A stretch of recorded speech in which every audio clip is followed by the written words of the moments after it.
لا ما عاد يرعبني ظلم يهددني لا شيء أخسره لا مهما يطول الدرب فالحق. Assalamualaikum warahmatullahi wabarakatuh. Waalaikumsalam warahmatullahi wabarakatuh. Alhamdulillahirabbil alamin wassalatu wassalamu ala asrofil anbiya'i wal mursalin wa ala alihi wa sahbihi ajmain. Allahumma sholli ala sayyidina Muhammad wa ala ali sayyidina Muhammad. Sahabat Kifah Channel, semoga sehat selalu dimanapun Anda berada. Kembali lagi kita di acara talk show yang mana rutin kita laksanakan sekali dalam seminggu, yang mana sudah berada bersama kita narasumber kita Ustadz Syarifudin Caniago.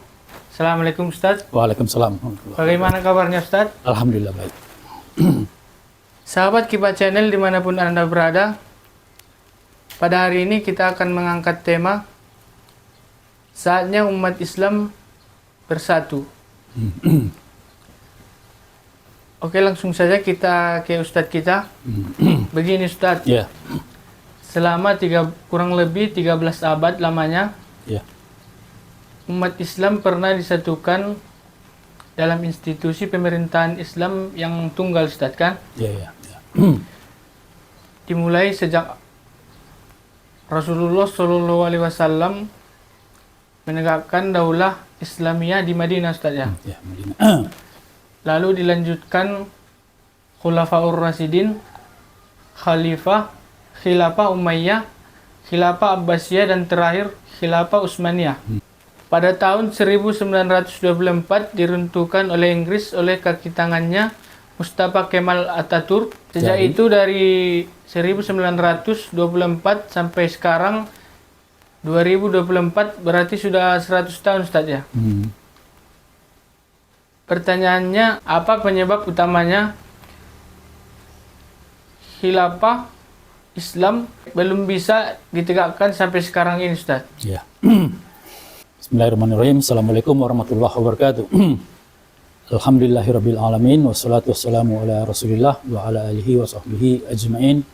Asyhadu an la ilaha illallah wahdahu la syarikalah wa asyhadu anna Muhammadan abduhu wa rasuluhu allazi la nabiyya ba'da. Ya, berjumpa lagi kita ya di acara Kifah Talkshow kita yang insya Allah tetap kita akan upayakan untuk terus kita buat setiap minggunya ya. Ini tadi ada yang pertanyaan ya, pertanyaan tadi tentang bahwa khilafah itu persatuan kaum muslim di bawah satu kepemimpinan tunggal itu yang tadi disebut mulai dari masanya Rasulullah menegakkan daulah Islamiyah di di Madinah ya, di abad ke-7 sampai kemudian runtuhnya Khilafah Utsmaniyah di tahun 1924 di abad ke-20 ya. Jadi abad ke-7 20 sudah 13 abad ya. 13 abad itu umat Islam disatukan dalam satu kepemimpinan, tetap kepemimpinan tunggal. Pemimpin umat Islam itu tetap selama itu satu orang ya, satu. Yang kita kenal dengan khalifah ya, khalifah. Dan kemudian tadi disebutkan bahwa itu sudah diruntuhkan ya, sudah diruntuhkan tahun 1924 dan sudah 100 tahun sampai sekarang ini itu tidak pernah bisa ditegakkan kembali ya. Tentu itu tidak bisa ditegakkan kembali itu pasti ada penyebabnya. Yes, tak mungkin tanpa sebab itu tidak bisa ditegakkan ya. Pasti ada penyebabnya. Dari berbagai penyebab utama itu kita akan membahas pertama ini adalah penyebab paling utama ya. Kita kembali dulu ke masa itu dari masa daulah Utsmaniyah itu kan, dulu Khilafah Utsmaniyah. Di masa itu kan dia barat terutama ya, barat terutama mereka melihat dia kekuatan kaum muslim itu adalah kekuatan yang dari sisi kekuatan militer itu tidak bisa dilawan ya. Masa itu ya tidak bisa dilawan. Bukan saja dia cuman dari kekuatan militernya, tapi dari kekuatan apanya ya, dari kekuatan mentalnya ya. Di mana mereka tahu umat Islam itu tidak takut berperang ya, tidak takut berperang dan tidak takut mati ya. Sehingga ini adalah umat yang akan sulit ditaklukkan kalau diajak lewat perang. Ya. Sehingga kemudian Barat itu merubah metode mereka untuk mencoba menghancurkan daulah khilafah di Utsmani itu dengan memasukkan pemikiran-pemikiran mereka, meracuni kaum muda, ya, sehingga kemudian muncullah di situ pergerakan kaum muda yang dipelopori oleh Kemal Ataturk, ya, yang kemudian mereka itu berorientasi ke Barat, ya, Nah itu kemudiannya, hingga akhirnya dengan itu, dengan model dari ini muncullah perlawanan dari kalangan-kalangan anak muda yang terpapar pemikiran ini kepada khilafah, ya, sehingga terjadilah kekisruhan di tengah daulah dan kemudian akhirnya bisa runtuh dengan bantuan penuh dari Inggris, mendukung Kemal Ataturk dan kelompoknya, ya. Nah, dan kemudian setelah itu dia seorang panglima, ya, dari itu kan mereka itu sekutu itu Inggris Prancis, ya. Panglima Inggris waktu itu dia Lord Curzon, ya. Lord Curzon itu dia begitu runtuhnya itu dia mengatakan kita sudah menghancurkan kekuatan kaum muslim dan kita harus memastikan bahwa tidak akan ini lagi, ya, tidak akan muncul lagi ini kekuatan ini, ya. Jadi sebenarnya sampai sekarang sudah 100 tahun khilafah Islamiyah itu tidak kembali, itu adalah merupakan keinginan dari Barat, ya. Kalau kita melihat dari sini, karena sudah diucapkan dari mereka, ya, keinginan mereka. Dan kemudian pertama yang mereka lakukan waktu itu adalah memecah belah, ya, memecah-mecah wilayah daulah Utsmani itu menjadi beberapa bagian, dan kemudian itu mereka bagi di antara mereka untuk mereka jadikan koloni atau jajahan-jajahan mereka, ya. Ya. Itu Mesir kepada Inggris, kemudian yang lain-lain pada Perancis, kepada Italia, pokoknya dibagi-bagilah, ya. Nah, mereka itu tujuan mereka itu sebenarnya pertama itu untuk untuk membuat kaum muslim itu menjadi terpecah-pecah gitu kan, terpecah-pecah dan tidak punya kekuatan sama sekali, ya. Tapi kemudian di negeri-negeri itu muncul perlawanan dari kaum muslim, ya. Di Libya dan ini semua muncul perlawanannya, sehingga kemudian Barat melihat ini merepotkan, ya. Nah, perang di sana itu akan menguras dari segi materi mereka, dari segi ini mereka pasukan mereka juga nanti ada yang bermatian di situ perang itu. Nah, sehingga mereka kemudian mencari metode lain. Bagaimana ini metode ini, ya? Nah, muncullah kemudian metode yang disponsori oleh si Sykes-Picot, ya. Ini dua jenderal ini, satu dari Inggris, satu Prancis. Mereka membuat ide yang disebut dengan nasionalisme, ya. Itulah mereka sebarlah itu ke tengah-tengah para pejuang itu. Sehingga kemudian para pejuang yang hendak mengusir orang kafir dari Barat itu, dari negeri mereka itu, akhirnya tujuannya itu berubah, ya. Tujuan mereka itu berjuang itu menjadi tujuannya untuk untuk sekedar mengusir penjajah itu dari wilayah mereka. Nah, tidak lagi dari seluruh wilayah daulah dulu, ya, dari wilayah mereka saja cukup. Pokoknya Mesir, mereka cukup wilayah Mesir, ya, udah selesai, ya. Itulah yang kemudian yang akhirnya cikal bakal munculnya dia negara-negara nasionalisme di bekas wilayah-wilayah yang dulu disatukan dalam pemerintahan khilafah itu, ya. Jadi dari situ kita melihat bahwa nasionalisme itu adalah sesuatu yang ditanamkan oleh kafir Barat di tengah-tengah kaum muslim, ya. Dan itu kemudian diterima dan itu diterima dengan sepenuh hati, kan? Dipertahankan dengan mati-matian, kemudian sampai mengatakan bahwa itu harga mati dan segala macamnya. Nah itu sampai segitu apanya, ya? Karena mereka itu tidak berhenti hanya memberikan itu, mereka itu mengapakan kepada kurikulum pendidikan di negeri-negeri itu agar sejak dini ini kan diajarkan tentang nasionalisme itu, ya. Nah, sehingga kita itu nasionalisme itu diajarkan dia mulai dari tingkat SD, apakah dia dengan melalui lagu-lagu, ya, lagu-lagu yang liriknya itu lirik yang mendukung mempertahankan, memuja ya, dan rela mati untuk nasionalisme dan segala macam itu ya. Dan segala macam ya muncullah di situ ya. Dan kemudian itu ya, kalau kita umpamanya ini para pemirsa umpamanya mungkin belum tahu ya, mungkin bisa cari di Google ya.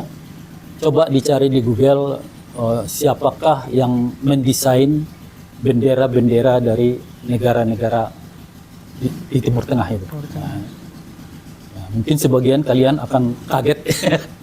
Ternyata yang mendesain itu tadi itu ya, si Sykes Picot itu kan, mereka yang mendesainnya. Sehingga kalau kita lihat ya apanya, dari segi warna, dari segi corak itu agak ada kemiripan ya. Nah, jadi mereka yang mendesain bendera itu baru dikasihkannya. Ini benderamu ya, ini benderamu ya. Kasihnya semua ya. Nah, itulah supaya terpecah belah ya. Iya, supaya lebih muncullah simbol itu kan. Yes, nah, jadi ketika di umpamanya antum dikasihkan bendera ini, kemudian ke saya di bendera ini, itu membuat kita tidak sama lagi. Iya kan? Tidak sama lagi. Jadi beda ya. Seperti umpamanya SMS dengan Persib. Akhirnya berantem pun mau mereka ya kan. Pukul-pukulan pun mau mereka itu gara-gara ini kan. Jadi dikasih untuk membuat kita itu merasa tidak sama lagi. Tidak sama lagi. Sehingga kemudian itulah dia yang disebut dengan nasionalisme itu ya. Dan itu kita lihat itu bendera-bendera itu ya begitu ditinggikan itu apanya itu, dipuja-puji, dihormati dan segala macam, dicium dengan ini. Padahal sebenarnya itu bukan ada apanya itu istilahnya itu dari ajaran Islam, tidak ada itu ajaran bendera itu ya. Yang kita temukan dari ajaran Islam tentu kita akan melihat dari Al-Qur'an, Sunnah ya, dari umpamanya dia ijma sahabat atau dia kias dari situ. Nggak ada tentang bendera-bendera gitu. Yang kita temukan di situ adalah bendera ya, yang ada beberapa hadis yang menyebutkan itu ada satu bendera yang disebutkan di dalam hadis itu. Yang lain itu tidak disebut. Yang disebutkan itu dia di dalam hadis dari riwayat At-Tabrani ya, disebutkan situ kanat rayatu Rasulullah sallallahu alaihi wasallam sauda ya. Jadi dia di situ sebutkan itu royah dari Rasulullah itu dia warnanya hitam. Warnanya hitam ya. Royah itu disebut situ artinya bendera. Bendera dari Rasulullah itu hitam. Waliwa'uhu abyad. Ya, dan liwanya, panjinya itu dia warnanya putih, warna dasar ya. Baru kemudian disebutkan maktubun alaih, tertulis di situ la ilaha illallah Muhammadur Rasulullah. Ya. Jadi para pemirsa semua, bendera yang dikenal dalam Islam itu adalah itu ya. Ini yang ada di depan kita. Ini dia liwa, ini royah ya. Liwanya putih, dia ada tulisan la ilaha illallah Muhammadur Rasulullah hitam. Tapi coba kita lihat sekarang ini, bagaimana pandangan jangankanlah orang kafir, pandangan umat Islam terhadap bendera ini. Mereka melihat ini banyak yang ketakutan lihat bendera itu, banyak yang tidak suka, banyak yang benci, bahkan pernah ada yang bakar gitu kan. Ada yang bakar bendera ini ya. Padahal bendera ini ya ada sumber hukumnya yang menyatakan bahwa ini adalah benderanya Rasulullah. Jadi kalau dia itu sudah dibawa oleh Rasulullah, itu kan kalau kita bicara tentang definisi sunnah, sunnah itu kan apa yang dilakukan oleh Rasulullah, apa yang diucapkan oleh Rasulullah, dan kemudian bahkan diamnya Rasulullah itu pun menjadi sunnah. Ya. Berarti ini dibawa Rasulullah. Ya. Jadi ini adalah sunnah. Sunnah Rasul ini, bendera ini adalah sunnah Rasul. Ya. Jadi bagaimana bisa kita kemudian lebih senang dengan bendera-bendera yang tadi sudah kita tahu, itu faktanya ada, bisa di googling gitu, itu faktanya ada, bendera yang diberikan oleh kafir kepada kita untuk memecah-mecah kita, itu kita lebih suka, lebih senang daripada bendera yang ini jelas ya, benderanya Rasulullah. Itu banyak itu, dari perawi-perawi lain banyak juga yang menceritakan tentang itu. Ada yang menceritakan tentang, ada yang bertanya kepada seseorang itu, apa yang dibawa Rasulullah saat beliau itu Futuhat Mekah. Yang dibawanya adalah panji berwarna putih. Dan itu tertulis, ya ini. Jadi ini bendera kita ya, ada dua model, ada yang disebut dengan bendera, yaitu yang hitam, kemudian ada yang disebut panji. Panji Ustaz. Jadi kalau kita melihat itu fungsi perbedaan dari ini adalah yang putih ini adalah bendera induk. Nah, jadi bendera induk itu kalau umpamanya dia ada pasukan yang besar, ini nanti dipegang oleh komandan pasukan, ya, berada di komandan pasukan. Jadi nanti dia kepala-kepala masing-masing batalion atau apa mereka bawa yang hitam. Ya. Jadi ini bendera di pusat dia. Berarti ini di pusat Ustaz Ya, ini kalau dia umpamanya pasukan dia adanya satu, kalau itu bisa banyak. Banyak Ustaz. Nah, kalau yang hitam bisa banyak. Bisa setiap orang bawa pun gak ada masalah. Nah itu ya, jadi ini bendera kita ya. Jadi itu ya. Dan kemudian dia karena itu tadi, karena memang kita dididik ya untuk merasa bahwa nasionalisme itu sesuatu yang baik atau apa gitu kan. Sehingga kita itu sekarang umat Islam itu dia sudah mendarah daging dalam dirinya tentang nasionalisme. Sehingga dia rela, mau ngapain pun rela dia demi nasionalisme. Padahal Rasulullah itu dia pernah bersabda ya dalam dalam sebuah hadis disebutkan itu manda'a ya, wa manda'a ila asubiyah ya. Siapa saja yang menyerukan, mengajarkan tentang asubiyah. Asubiyah itu dia adalah sikap kita yang yang membanggakan dengan kelompok, dengan bangsa, atau pokoknya kita membanggakan diri kita bagian kita dari yang lain. Nah, itu dia masuk dia dalam kategori asubiyah ya. Asubiyah dari sisi kelompok-kelompok ya. Nah, dan kemudian di situ dilanjutkan lagi siapa saja yang mati karena dia karena asubiyahnya ya. Seperti kita umpamanya dulu kan kita itu berperang dengan Malaysia dulu di tahun 1960-an ya, perang kita gara-gara memperebutkan Kalimantan Utara ya. Pulau Ustaz. Dan bukan pulau dia, Pulau Kalimantan itu kan yang sebelah utaranya itu bagian Malaysia itu. Oh iya Ustaz. Nah, itu kita klaim sebagai bagian kita ya. Nah, kemudian terjadilah perang itu. Di situ dia perang itu dia dua-dua yang berperang itu walaupun dua-duanya bilang Allahu Akbar gitu kan, sama-sama Muslim, ya dua-duanya itu mati karena jahiliyah ya. Karena bukan itu ya. Kan coba umpamanya kita bayangkan jika dari itu dia umat Islam masih bersatu, itu wilayah itu kan tidak kita perebutkan. Yes, wilayah kita bersama itu wilayah itu. Jadi kita akhirnya berperang kepada sesuatu yang ya seharusnya tidak berperang kita di situ. Ya. Jadi itu ya, mereka itu maka Rasulullah mengatakan itu siapa saja orang yang begini yang menyerukan tentang asubiyah, yang kemudian terbunuh dengan asubiyah, orang-orang ini dia disebutkan Rasulullah itu laisa minna atau Rasulullah. Laisa minna. Laisa minna itu maknanya dia bukan bagian dari kami. Jadi kalau bukan bagian dari kaminya Rasulullah itu bagian dari siapa lagi itu kan? Mengerikan sebenarnya itu kan, kita tidak bisa tidak bisa anggap enteng lah persoalan ini. Jadi ini yang pertama ya, sehingga kemudian umat Islam sekarang ini yang ada dan berada sekarang ini lebih dari 50 di negara-negara kebangsaan itu, nasionalisme itu, akhirnya merasa menegakkan daulah itu sudah tidak perlu lagi ya, tidak perlu lagi. Mereka cukup mengatakan bahwa inilah yang kita ini kan, cukup negara kita, cukup bangsa kita yang kita pikirkan, ya, yang lain nggak usah gitu kan. Dan itulah yang kemudian membuat umat Islam itu yang harusnya mereka itu dia sebagaimana sabda Rasulullah ya, disebutkan itu Rasulullah mengatakan itu umat Islam itu al-mu'minu lil mu'mini kal bunyan ya. Jadi seorang mukmin dengan mukmin yang lain itu sama seperti bangunan. Ya suddu ba'duhum bak ya. Mereka itu saling menguatkan satu dengan yang lainnya. Kalau dengan adanya nasionalisme itu kita tidak saling menguatkan, kita saling membiarkan. Membiarkan ya. Bukan membiarkan lagi, kadang-kadang kita memusuhi ya. Nah, bermusuhan seperti kita sekarang kita tahu dia Saudi Arabia dengan Yaman lagi berperang gitu kan. atau umpamanya di Suriah itu dulu perang saudara terjadi di antara mereka, Irak dengan Iran perang, dan banyak-banyak lagi ya kondisinya. Kita juga dengan Malaysia pernah perang gitu.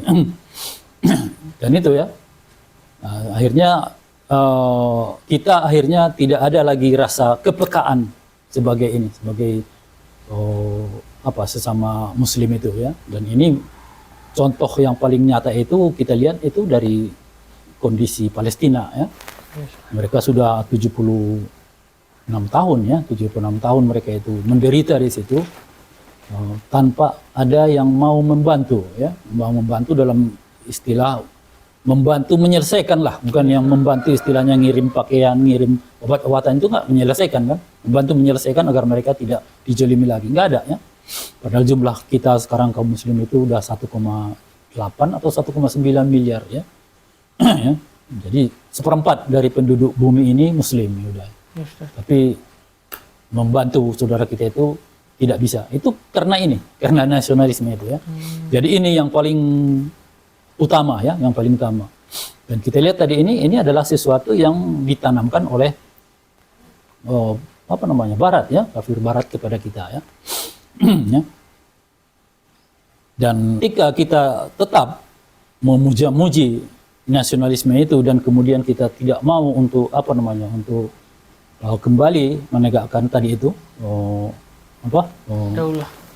Pemersatu, pemerintahan pemersatu Islam atau khilafah tadi, maka selama itu kita akan kondisi kita begini, dan kemudian selama itu pula orang-orang penjajah, kafir penjajah itu mereka akan merasa senang ya, Berkuasa Ustaz. senang mereka ya. Makanya mereka akan memuja-muji itu, mereka akan memuja-muji kelompok-kelompok Islam yang selalu kuat rasa nasionalismenya itu, memuja-muji, mereka puja-muji mereka ini, bahkan diberi bantuan atau segala macam itu kan, sehingga itu bisa kemudian kelompok itu menjadi kelompok yang besar di satu negara, sehingga kemudian ketika ada ada pihak lain yang kemudian menyerukan persatuan itu, akhirnya yang melawan menyeru persatuan itu justru umat Islam sendiri ya. Itu. Jadi ini ya faktor yang paling utama mungkin.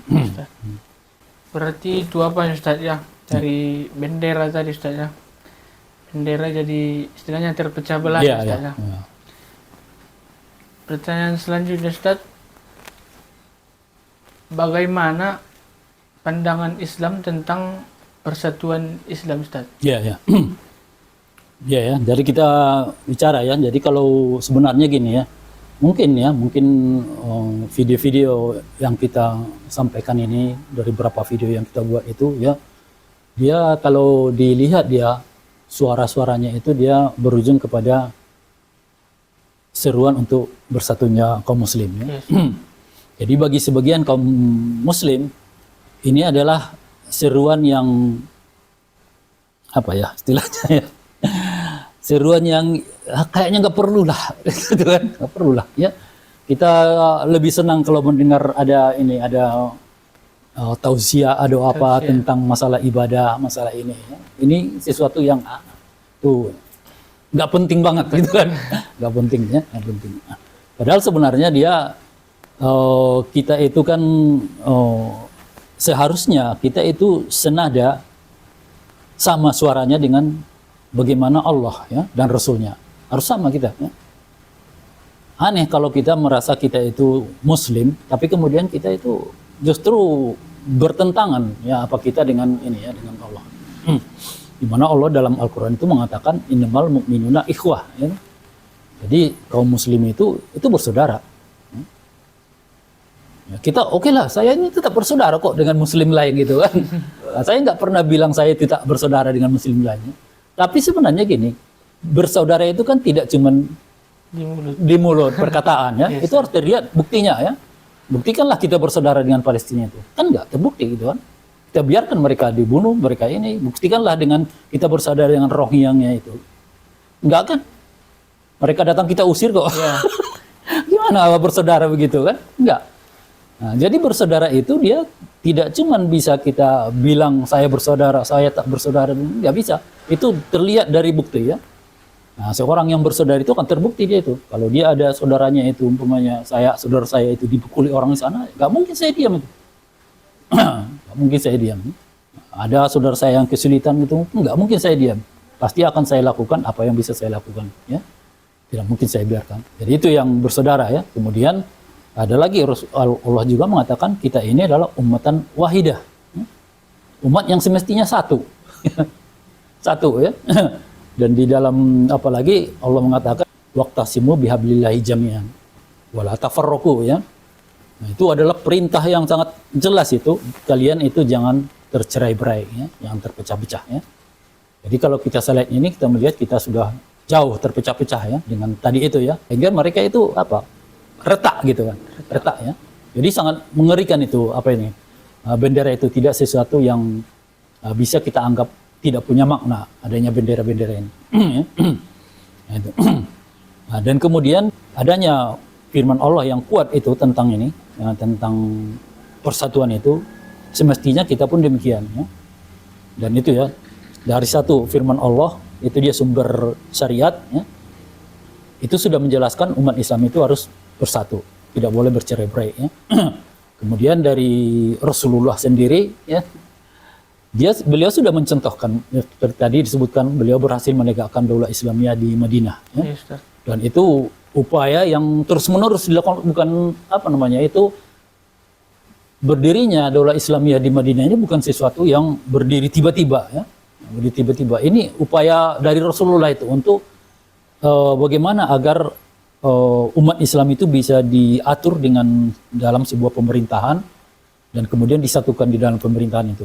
Beliau itu kita lihat beliau apa namanya, upaya beliau itu untuk apa, minta dukungan-dukungan dari kabilah-kabilah, ya, sehingga kemudian akhirnya dapat dari dua kabilah di Madinah, yaitu suku Aus dan Khazraj, ya, itu.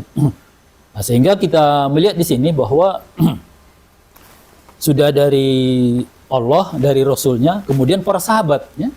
Begitu Rasulullah itu apa namanya wafat, mereka bersepakat untuk menegakkan, melanjutkan model pemerintahan yang ditinggalkan oleh Rasulullah, ya. Nah, itu. Dan kemudian bukan saja cuman Rasulullah, tapi juga para ulama, ya, para imam, seluruh imam mazhab itu mengatakan bahwa penegakan daulah Islam itu, yaitu untuk menyatukan kaum muslimin itu, dia adalah hukumnya wajib. Wajib. Sudah keempat ini kita melihat bahwa mereka itu semuanya sama pandangannya bahwa umat Islam itu wajib untuk bersatu, ya, wajib untuk bersatu. Nah, kenapa kemudian kita sekarang mengatakan kita tidak wajib untuk bersatu, gitu kan? Siapa apa kita, ya? Apa kewenangan kita untuk bisa membantah Allah, membantah Rasulnya, membantah para sahabat yang disebut mereka itu adalah generasi terbaik, ya, dari umat Islam, ya. Dan beberapa orang yang itu mereka selagi mereka masih hidup sudah dijamin Rasulullah akan masuk surga, ya. Nah, kemudian para ulama-ulama lagi yang semuanya kitabnya kita kaji dan kita ini kan semuanya kita ikuti, apanya fikih-fikihnya kita ikuti. Tapi ketika dia itu para ulama itu mengatakan bahwa menegakkan khilafah itu wajib, kita tidak peduli. Nah, itu. Jadi kita ini kayak sepertinya sekarang ini kita itu kesannya, ya, saya tidak bilang, ya, kesannya itu menjadi umat yang apa istilahnya bebal. Masa boris. Masa keras kepala gitu kan. Nah, apalagi yang mau kita harus sampaikan ke mereka agar mereka mau memahami bahwa ini sesuatu yang wajib. Ya. Udah dari Allah nggak mempan, dari Rasul apalagi, kemudian para sahabat dari semua nggak mempan, ya. Dari siapa lagi, ya? Nah, jadi di sini sebenarnya kita harus mencoba ini, ya, coba melapangkan dada lah, lapangkan dada, hilangkan dulu segala pemikiran apa semuanya. Kemudian kembalilah kepada Allah dan Rasulnya, ya. Ikutilah, ya. Nah, di situ Allah mengatakan di dalam Al-Quran itu inna haja siratin mustaqim, ya. Inilah jalanku yang lurus, yaitu dia Al-Quran, ya. Al-Quran itu fattabi'uhu, ya, ikutilah, ya. Ikutilah, ya. Wala tattabi'us subula batafarraqu bikum min sabilih, ya.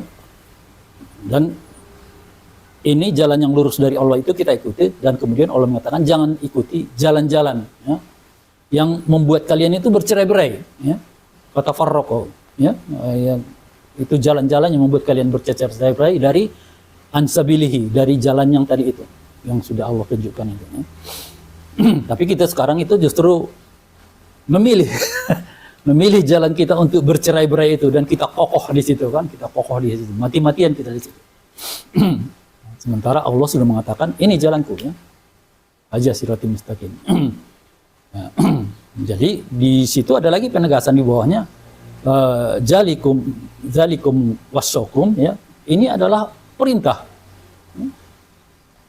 Perintah bagi kita, bukan anjuran ini, bukan anjuran, perintah. Disebut situ la'allakum tattaqun ya, agar kamu menjadi orang yang bertakwa. Jadi ada kaitan antara tadi itu, kita tidak bercerai-berai dengan takwa, itu ada kaitan ya. Berarti kalau kita rela bercerai-berai begitu, berarti ketakwaan kita itu dipertanyakan. Karena di situ ya dikaitkan itu tafarraqo itu dengan tattaqun, itu ada di dalam satu ayat, yang satu kalimat yang nyambung itu ada. Berarti dia ada urusan ketakwaan dengan jangan bercerai-berai itu. Jadi bagi orang yang mereka itu justru nyaman, suka mempertahankan bercerai-berai itu, berarti itu ada masalah di dalam ketakwaan. Kalau dia takwa nggak mungkin jadi demikian. Memang kalau kita melihat itu dari sisi kita takwa itu kan kita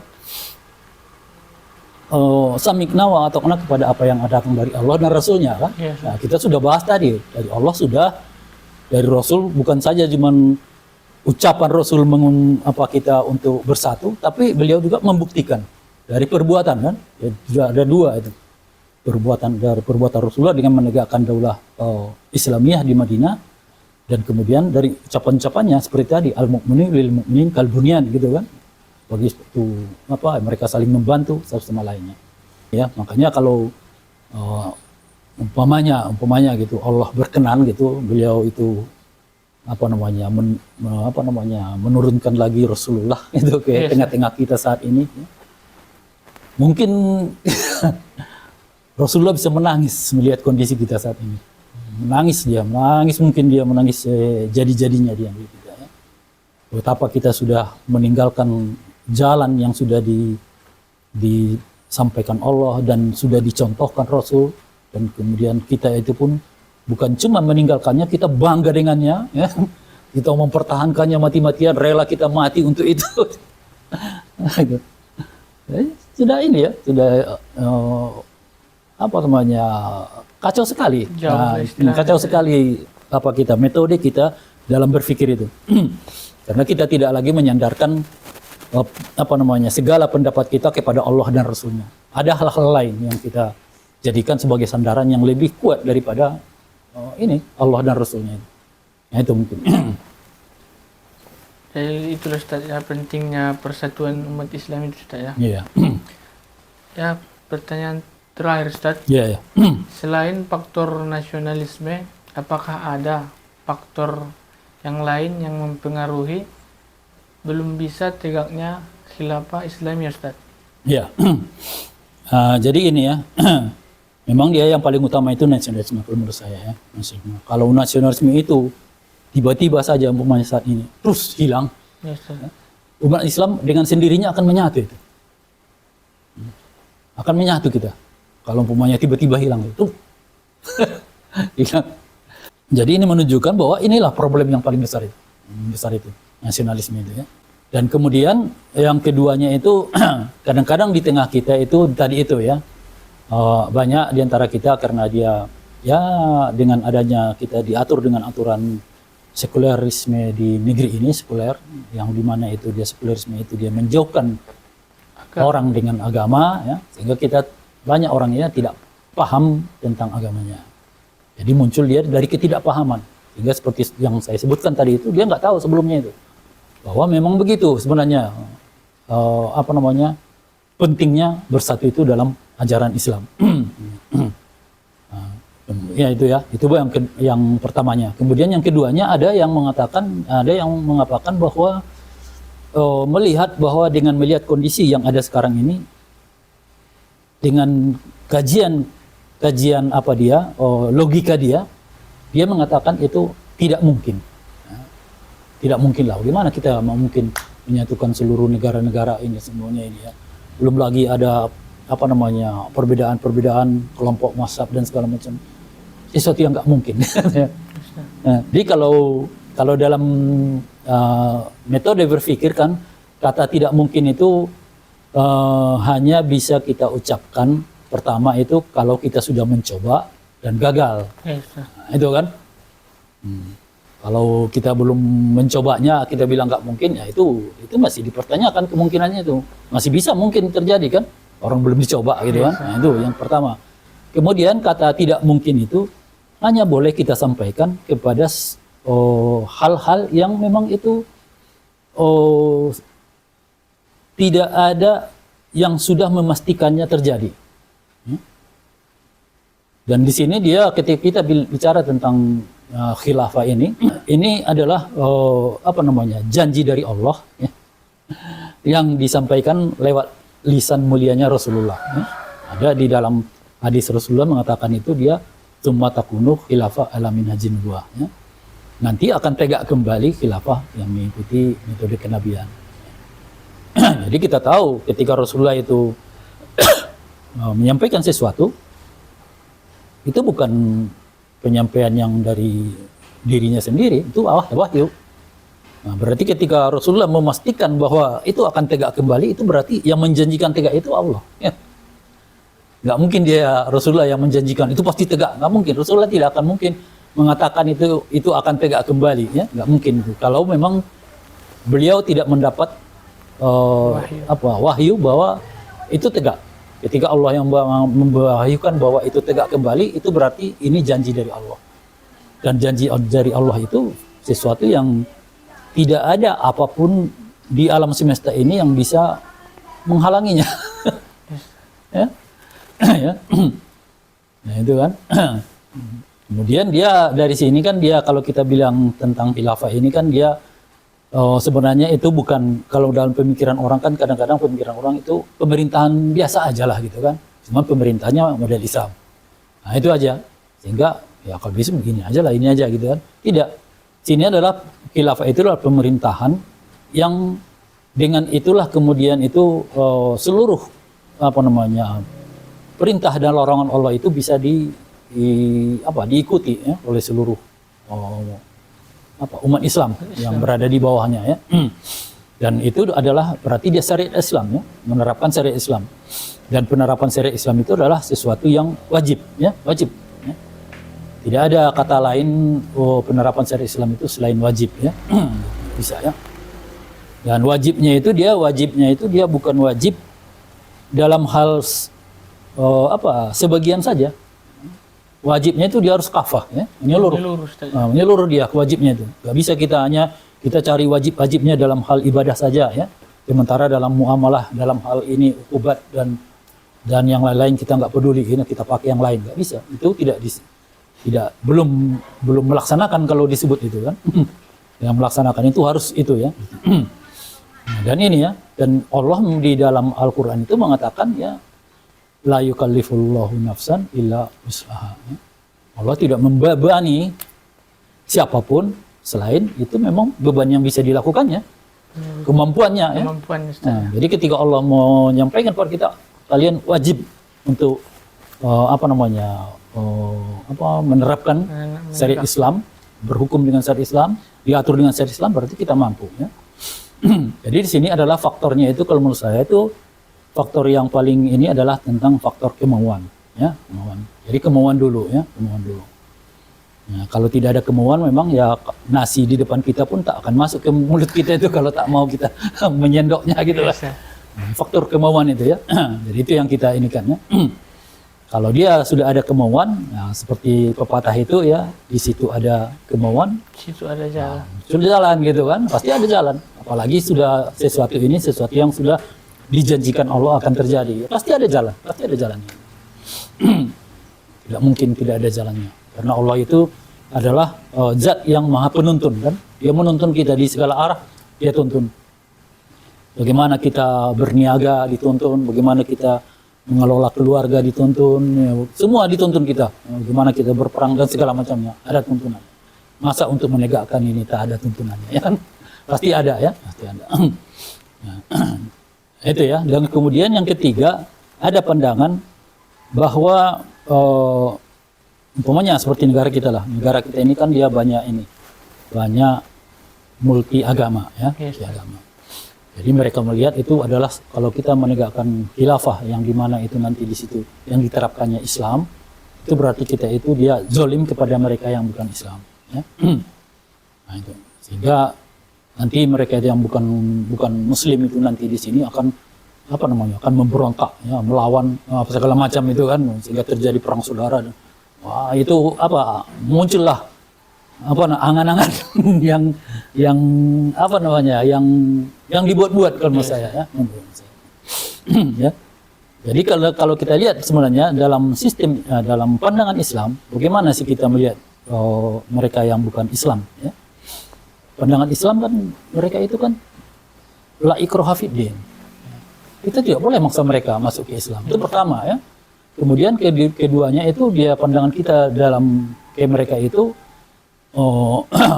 istilahnya itu lakum dinukum waliyadin ya. Ya, kau udahlah dengan agamamu, saya dengan agama saya itu kan. Di situ kan berarti tidak menghancurkan agama orang lain kita kan. Tidak menghancurkan agama orang lain. Tidak merusak agama orang lain kita. Mereka dengan agama mereka tidak merusak kita ya. Ya. Tapi kan ini yang mau diterapkan Islam. Nah, jadi yang mau diterapkan itu dia kalau kita lihat di dalam itu yang mau diterapkan itu adalah dalam sisi sistem. Nah, sistem yang mau diterapkan. Bukan kemudian kita menerapkannya itu dalam sisi masuk dalam sisi ibadah ya. Tidak boleh orang tidak sholat termasuk yang non muslim. Nggak bisa. Bukan itu yang diterapkan. Yang diterapkan di tengah kita adalah sistem bagaimana kita bernegara, berhukum, ya, berekonomi, ini ya sistem. Nah, sama seperti umpamanya sekarang, kita kan muslim, kita sebenarnya punya sistem untuk itu. Tapi kemudian yang diberikan di negara ini kan bukan sistem Islam, sistem kapitalis ya. Tapi kan kita ikut, ya kan? Nah, kita ikut. Apalagi kemudian dengan sistem kapitalis ini aja kemudian ini yang non muslim itu pun itu bukan sistem mereka ya. Nah, ini bukan sistem Kristen, bukan sistem Buddha, bukan sistem Hindu dia. Ini sistem buatan manusia ini, tidak terikat kepada salah satu agama ya, bukan berasal dari salah satu agama. Nah, mereka juga ikut kok.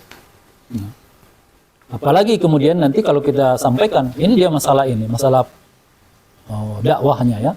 Kalau kita bisa sampaikan ke mereka tentang ketika kemudian kita umpamanya tegaklah daulah khilafah itu, di dalamnya ada kaum yang non muslim yang kita kenal dengan istilahnya itu ahlul zimmah ya, itu mereka itu mengikuti aturan yang dipakai itu walaupun itu aturan Islam, bukan kita minta mengikuti Islam, mereka mengikuti aturan dari negara. Nah, itu sama seperti mereka mengikuti aturan yang ada sekarang ini ya, aturan yang sekarang ini kan bukan berasal dari agama mereka juga. Nah, nanti kita akan dari dakwahnya itu kita sampaikan bahwa ketika mereka itu diatur dengan aturan Islam, justru akan kebaikan-kebaikan yang datang ke mereka ya. Kebaikan-kebaikan. Tidak ada situ hal buruk satupun yang datang ke mereka kalau mereka diterapkan di tengah mereka aturan Islam. Makanya itu dulu di masa dulu ketika kaum muslim itu melakukan futuhat ke suatu wilayah, kemudian di situ yang tidak ada di situ begitu mereka masuk ke wilayah itu langsung dipaksa seluruh penduduk itu ke Islam. Tidak pernah ada itu kisah yang demikian. Tapi yang dilakukan adalah begitu wilayah itu dikuasai kaum muslim, langsung diterapkan syariat Islam di tengah mereka ya. Syariat Islam untuk mengatur mereka bagaimana ini ya. Di masalah-masalah di luar ibadah gitu kan. Di luar ibadah tetap mereka melakukan ibadahnya ya. Sehingga dengan ketika dilakukan itu, mereka kemudian melihat perbedaan antara kondisi mereka sebelum diterapkan syariat Islam dengan sesudah diterapkan syariat Islam. Mereka melihat itu ya mereka lebih sejahtera, lebih aman, lebih ini ya. Nah, dan itu yang terjadi ya. Dan itu memang secara logika manusia kalau dia melihat sebuah sistem yang diterapkan ke dia, dan sistem itu dia tahu berasal dari satu agama, dan sistem itu dia lihat kemuliaan-kemuliaannya bagus banget. Ayo, secara logika dia akan cenderung untuk berpindah ke agama itu kan. Jadi tidak ada paksaan, tak ada istilah paksaan ketika manusia itu yang di tempat, yang di wilayah, yang di Futuhat itu berbondong-bondong umat Islam, bukan ada faktor paksaan. Faktor utamanya adalah ketika mereka itu merasakan kondisi mereka jauh lebih bagus sesudah mereka diatur dengan Islam dengan sebelumnya. Nah, jadi itu yang mungkin 3 itu ya. Memang masih ada lagi yang lain, tapi yang lain itu relatif agak inilah, ya agak kecil-kecil lah ya. Yes. Itu mungkin. Berarti faktornya adalah nasionalisme, Ustaz ya. Faktor utamanya. Seandainya nasionalisme itu hilang, sudah pasti Islam itu akan bersatu lagi, Ustaz. Iya. Saya kira pasti itu. Ya, Ustaz. Kita akan mengarah ke sana itu kalau nasionalisme itu tidak ada. Terima kasih Ustaz atas jawaban-jawabannya. Ya. Semoga dapat menambah ilmu keislaman kita dan Amin. pemahaman keislaman kita. Ya. Sahabat Kipa Channel dimanapun Anda berada, marilah kita jadikan institusi pemerintahan Islam global pemersatu umat, yakni Khilafah Alamin Hazin Nubuwah, sebagai agenda bersama yang wajib diperjuangkan oleh seluruh komponen umat Islam sedunia. Kita cukupkan talkshow kita pada hari ini. Jangan lupa like, comment, and subscribe, dan tekan tombol notifikasinya supaya tidak ketinggalan video terbaru dari kita. Wallahu a'lam bishawab. Assalamualaikum warahmatullahi wabarakatuh. Waalaikumsalam warahmatullahi wabarakatuh. Alhamdulillah. لا ما عاد يرعبني ظلم يهددني لا شيء أخسره